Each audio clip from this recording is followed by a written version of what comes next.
few months back, I started a book series on my main channel called Bell's Book Corner, and I really wanted to start doing it again, but this time I decided to do it on my vlog channel because I really don't vlog as much on this channel as I'd like to. So the book I'm doing today is by Susan Colestani, and it is called So Much Closer. I picked this up in the airport in Chicago on my return flight home from New York, and I just finished it last night. And it took me a couple months to get through, and it was just really hard to get through. Susan Colestani is one of my favorite authors from way back in my teenage years. I have almost all of her books. They were amazing and helped me get through my teenage years. Just because her books typically deal with things like divorce and not feeling like you're not accepted by your peer groups and just, stuff that everyday teenagers have to deal with. So this book, So Much Closer, is about a girl named Brooke, and she lives in New Jersey, and she decides to follow the boy that she really likes, whose name is Scott. He moves to New York, and she decides to follow him and to the new school he goes to, and she lives with her dad. Her parents are divorced, so that creates a little friction. So I'm just going to read you basically what it says here. Brooke would do anything to capture the heart of Scott, the boy she believes is her soulmate. So when Scott moves to New York City, Brooke uproots her life and goes to live with her dad in an apartment she's never been to. As if dealing with that and a new school isn't hard enough, Brooke soon discovers that Scott already has a girlfriend, but thanks to the big city and some awesome new friends, Brooke just finally learns to live up to her potential, and along the way she realizes that true love has been there all along. So yeah, this book was kind of hard to get through. At first I was kind of like, oh my god, this girl sounds crazy. She's following a boy to the big city, and the boy doesn't even know she exists. That was kind of hard to wrap my head around. It seemed like she was kind of obsessed with him, and in a way she was.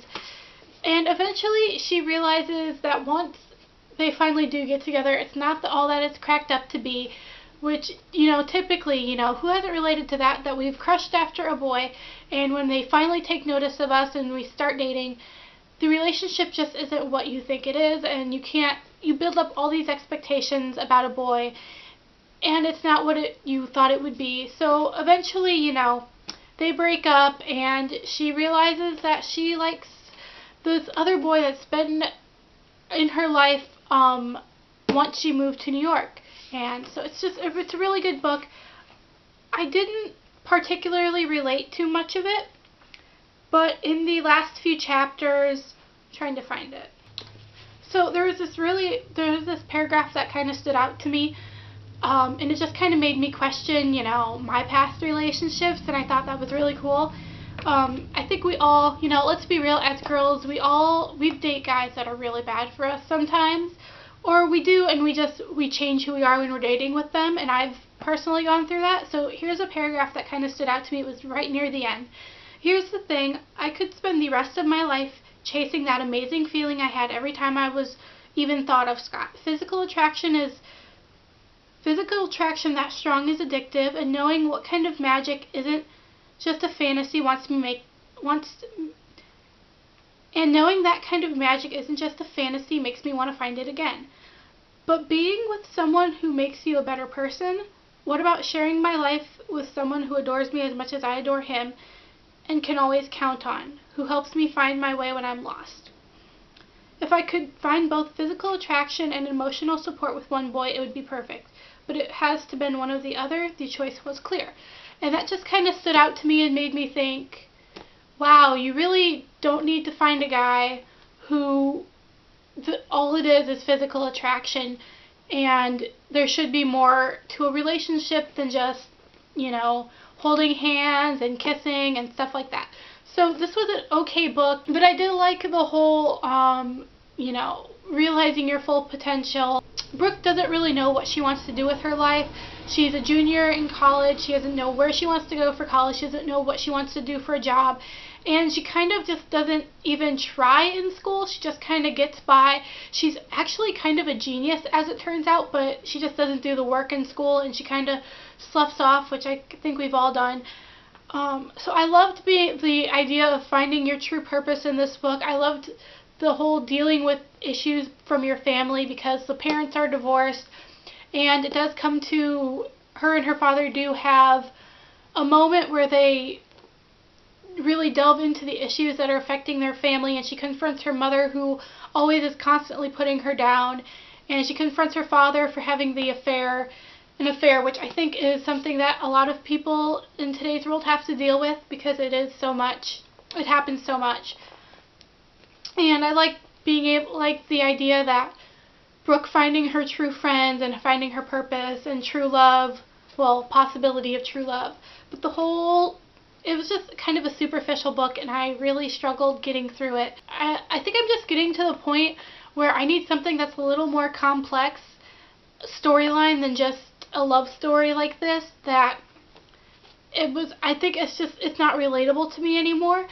Maybe it's just the age gap. It's just the age where I'm at. You know, I'm almost 22 and crave something a little more complex. Like, I really love The Maze Runner and The Hunger Games, and I just want something that has a little more drama and plot to it than this book. So yeah, I don't know about that book. I wish I would have liked it more because I loved Susan Calistani's all of her books. When It Happens, Take Me There, Waiting for You, they were all good books, and I have them all on my bookshelf right now. So yeah.